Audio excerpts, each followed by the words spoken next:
Hello, ladies and gentlemen, and welcome to the Discriminating Gamer. You know, a lot of people say that New York has the best New Year's Day celebrations, but they drop the ball every year. Ladies and gentlemen, today we're going to go ahead and take a look at 1812, Napoleon's Fateful March from VUCA Simulations.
In 1812, Napoleon's Faithful March from VUCA Simulations, 1 to 2 players take on the roles of either the French under Napoleon or the Russians under the Tsar as they battle in that fateful year of 1812.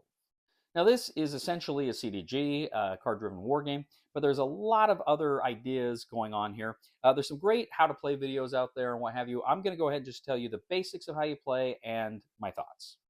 Now, in the game, you have different scenarios that you can choose from. You can do kind of the full campaign, or you can kind of choose different parts of the campaign. So your deck essentially has kind of just regular cards, you have summer cards, and you have winter cards. So depending on kind of what your campaign or what your scenario is going to cover, you're going to add or remove those types of cards from your deck. They have basic units like infantry and cavalry, and some of the French units are also kind of allied, like you may have like Austrian or other nations that served with the Grand Armée in 1812, and you'll have those there. And essentially, kind of you have your full strength, you flip it over to kind of your staggered side, and you're also going to have standees or other counters that represent the leaders of the various armies here in the Napoleonic Wars.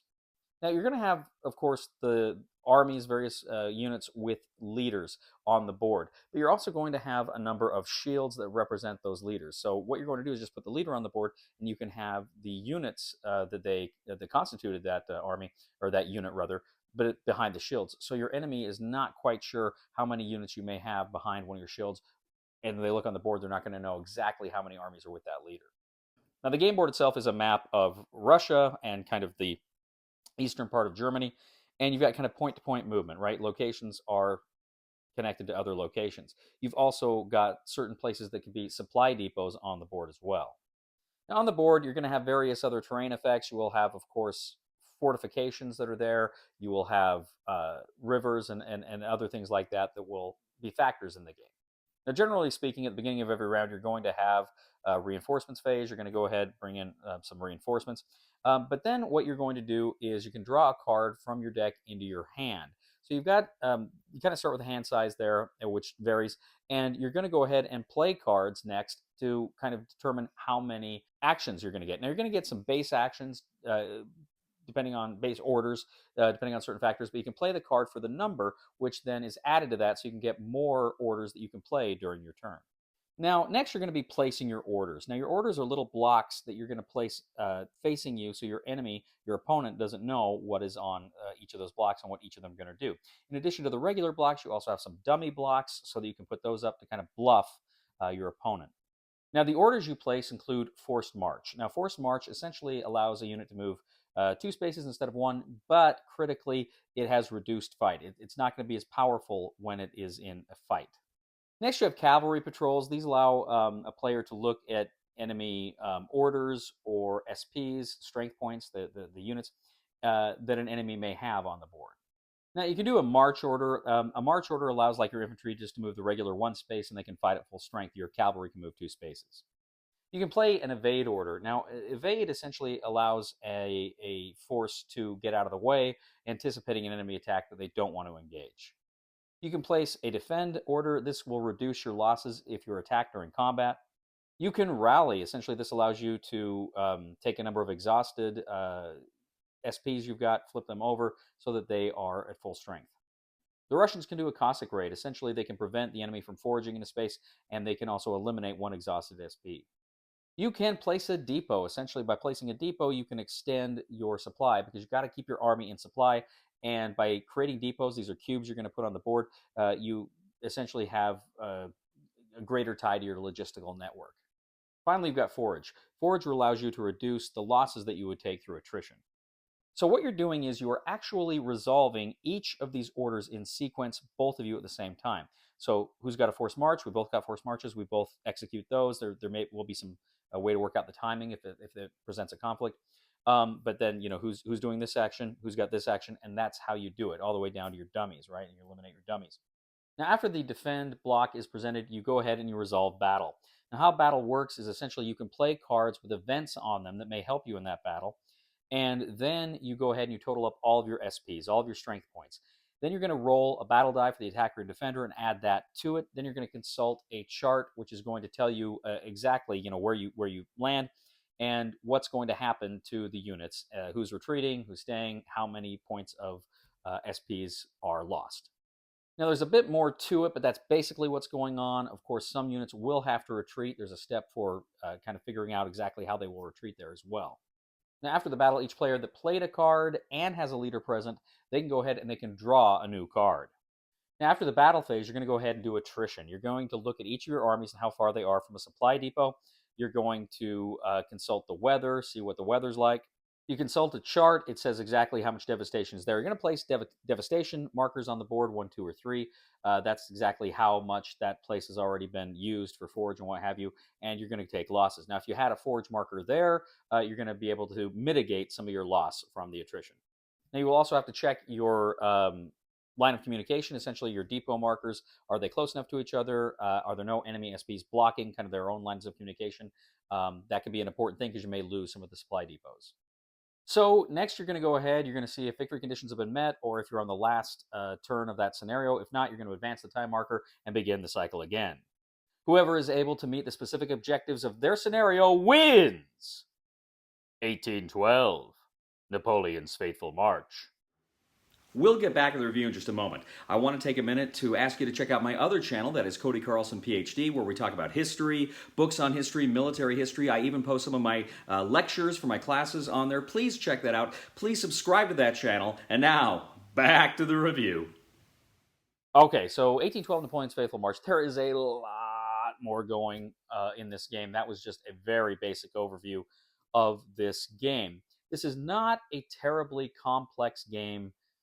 Generally, I didn't find it to be, an incredibly rules-heavy game. It's a very, I think, approachable war game in that regard.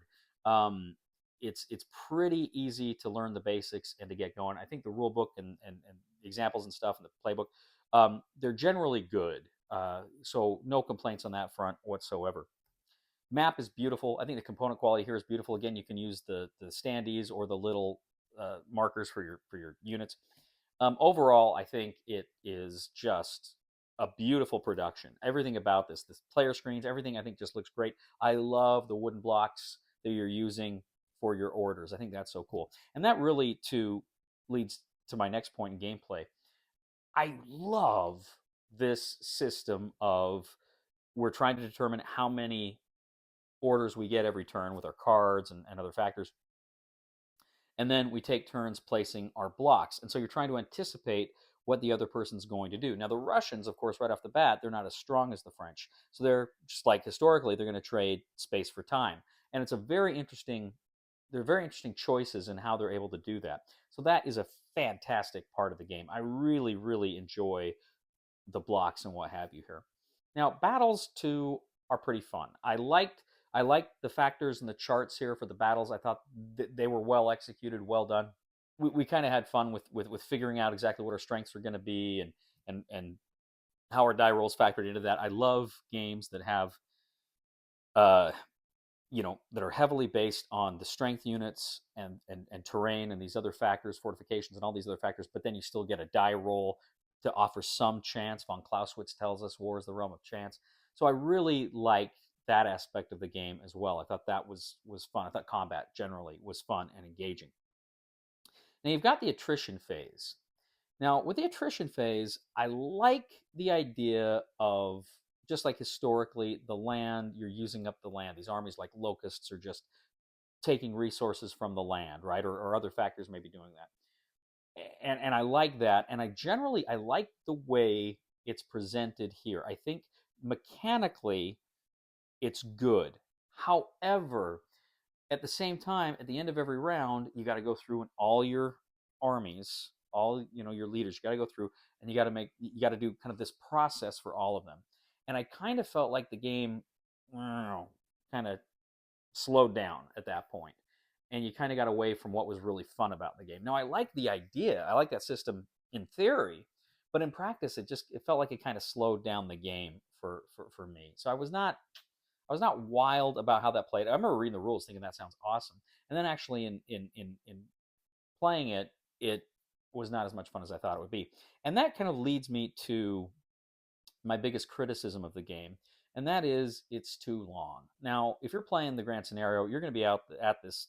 I could see you doing this 6 to 8 hours. And you play some of these smaller scenarios, and you're going to be at it a few hours, right? And I think a lot of that time is that attrition phase, is trying to figure out your attrition for all your units.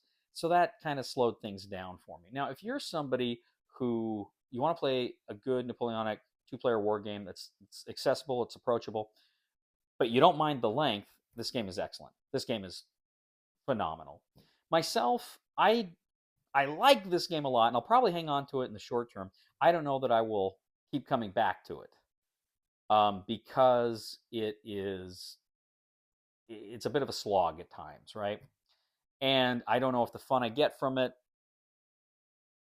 overcomes that. I'm gonna play it again. I'm gonna see. I've just played the one game, but that was my experience. So I want to play it again in the future, and maybe down the road see what I think.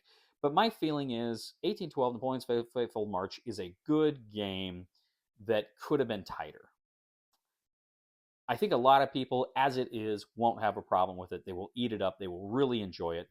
For myself, like I say, I would have appreciated it more if it had been just a little quicker of a game, and you didn't have that kind of drop off in, frankly, fun during the attrition rounds. With all of that said, I'm going to go ahead. I'm going to give Napoleon 1812 A Faithful March a 6.5 on the Cody scale. Like I say, it's a good game, but I've got some issues with it. Well, thank you once again for joining us today on The Discriminating Gamer. As always, we'd ask you to please leave a comment for us here on YouTube, on Wargame Geek, on our Facebook page. Check us out on social media, Facebook, Twitter, X. And please, as I say, leave a comment. We'd love to hear from you. Please like and subscribe this video on YouTube. We'd ask you to give it a thumb on Board Game Geek as well. And if you really do enjoy the content we bring you here, I would ask you to check out my other channel, that is Cody Carlson, PhD, where we talk about military history, books on history, fun things like that. It would mean the world to me if you would subscribe to that channel as well. Also, too, if you do like this channel, I would humbly ask you to click on the Super Thanks button and leave a tip. My girlfriend Kate broke up with me when she found out I was also seeing Edith. I guess it's true. You can't have your Kate and Edith too.